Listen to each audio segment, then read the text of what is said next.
Jersey's own Zach Gelb. Or maybe it's Pennsylvania. Anyhow, it's one of the two, I'm pretty sure. The Zach Gelb Show continues on Fox Sports 920 The Jersey. All right, welcome back into the Zach Gelb Show, Fox Sports 920 The Jersey. UFC 220 this Saturday at TD Garden in Boston. Daniel Cormier, the light heavyweight champion of the world, going up against Volkan Oezdemir. Now joining us on the David Lerner Associates hotline is DC himself. DC, Zach Gelb here in Philly and Jersey. Appreciate a few minutes, and how are you?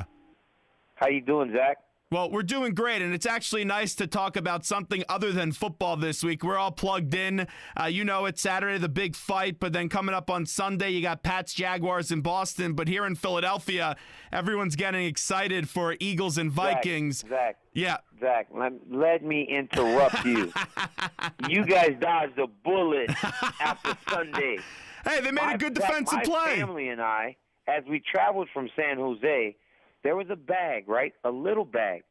And in it was Daniel's Michael Thomas jersey and his hat, Dad's Drew Brees jersey and my hat, my wife's T-shirt, my daughter's Saints cheerleading outfit. We had it all packed to go to Philly on Sunday after the frickin' fight, and we were 10 seconds from the trip. It got to drive you nuts, and I was going to bring that up to you in the open from where you're from, but I still can't believe how that game ended. You guys had that, and honestly, if I'm an Eagles fan, I'd rather face the Vikings than the Saints because you have Drew Brees.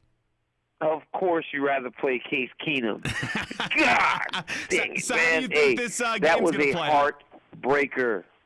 It was, and I can't imagine getting over that. So even as a competitor, like you know it. So how do you think these two games are going to play out? Who's going to the Super Bowl? I got the Patriots playing against the Eagles. All right, we'll take. I will root against the Vikings now. I will root against the Vikings now until the end of my days after what happened. Plus, I've got a friend named Jason that actually is a huge Viking fan, and he sends me a text on Sunday night. Hello, good brother. How's your evening going? I was like, oh, really? Well, you should have drove over to his house and just kicked his ass then. You don't talk smack after a game like that. He's in California right now. He's so lucky. He's so lucky. So DC joins us right now on the David Lerner Associates hotline. If you weren't in the UFC, if you weren't wrestling with that background that you have, what would you be doing, by the way? I don't know. I mean, honestly, like my family business is laying bricks, so I guess bricklaying would be the next option for me. But I think I made the right choice by fighting and doing athletics so that I don't have to be out in the 110-degree heat every day doing bricklaying. You're a great analyst as well on Fox. I think you really, as someone that is not a huge UFC fan, but I do watch the big fights, like you really give the fan an interesting perspective. How does being an analyst help you when it comes to fighting? Oh, it's great, because I usually, when you're getting prepared for a fight, you watch the fight and you try to find every single weakness in your opponent. As an analyst, especially in a guy like Volkan, right? When he fought over St. Preux, I was on the desk, and I never thought for a moment that I'd be fighting him this soon. Wow. So I watched him with no bias. I watched him just as an analyst and learned things about him and appreciated all the things that he does well without saying, well, he's great at this, but, you know what I'm saying? Like, you want to see the weaknesses as an opponent.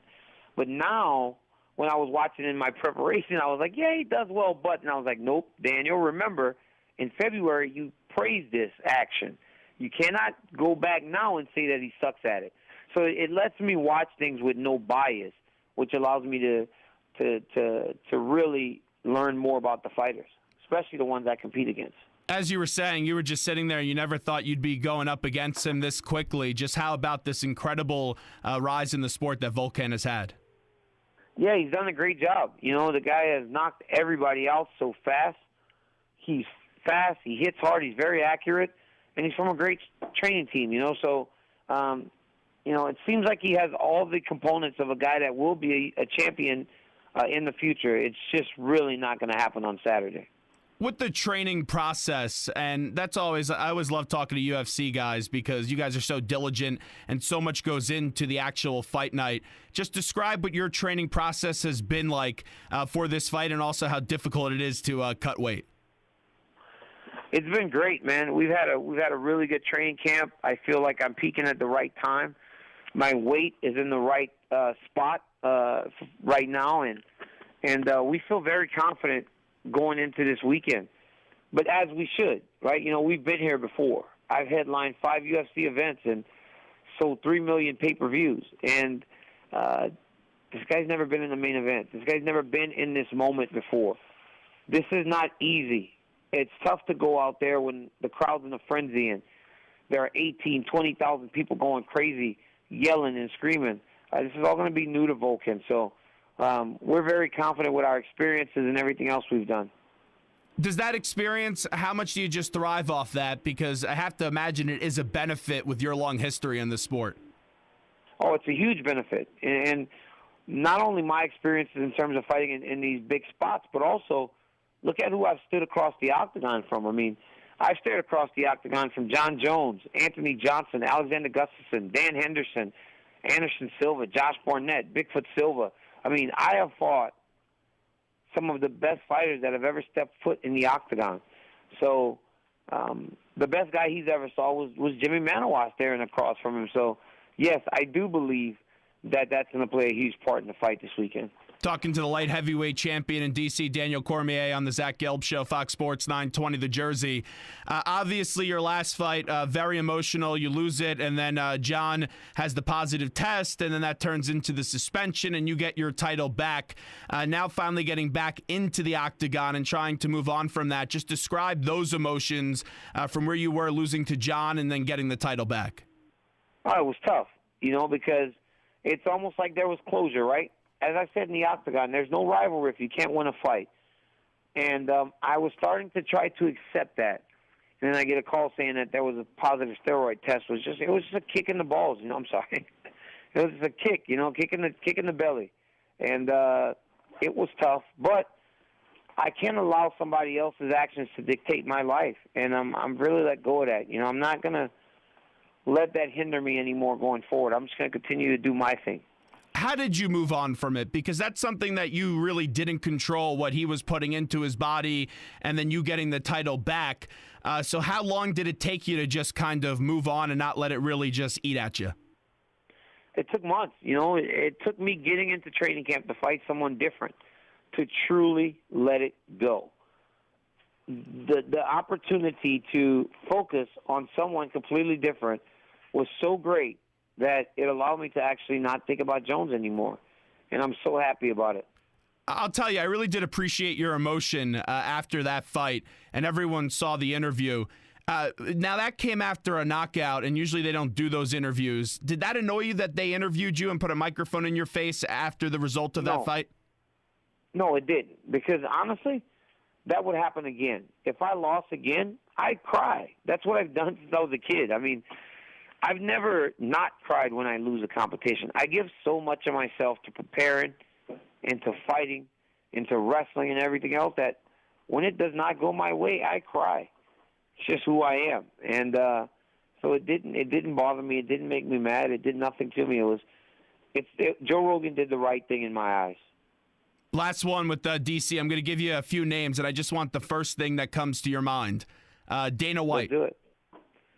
The man. Conor McGregor. Superstar. John Jones. Problem child.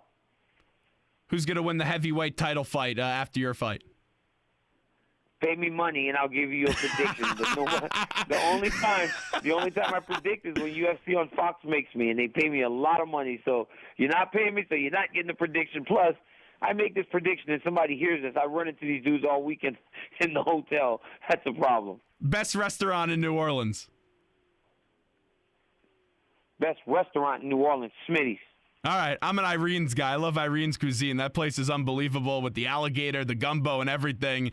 And finally, I'll give you... You got to try Smitty's, man. Okay. You got to try Smitty's. Next time I'm down there, I'll definitely do it. And give me one more reaction on the end of that Vikings and Saints game on Sunday, not to throw some salt in your wounds.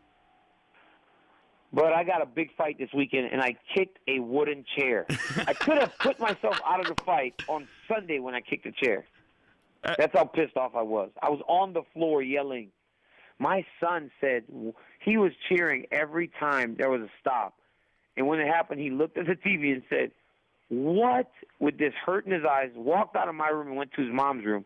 I went to check on him 10 minutes later once I composed myself, and the dude had tears in his eyes.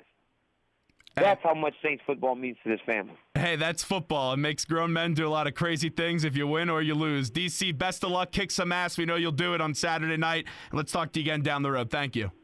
Thank you. Appreciate it. Appreciate it. There's Daniel Cormier. We'll take a quick break. It's the Zach Gelb Show, Fox Sports 920 The Jersey.